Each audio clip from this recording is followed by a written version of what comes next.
Hi, it's Angeline here. Welcome to another brand new crafty video with Unity Stamp. Today I'm going to show you how I mixed some glitters together to create some dimension.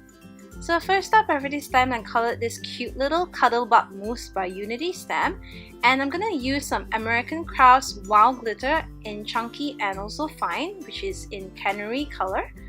And before I place any glitter down, I'm just going to put some adhesive. I'm using the Thermoweb Mixed Media adhesive here to fill up the antlers carefully within the lines.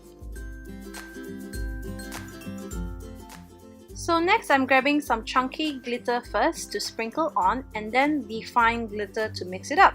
You could use any glitter here just as long as it has different consistency to create the dimension here.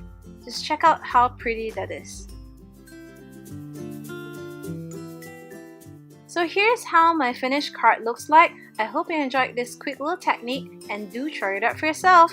Thanks for watching. Bye!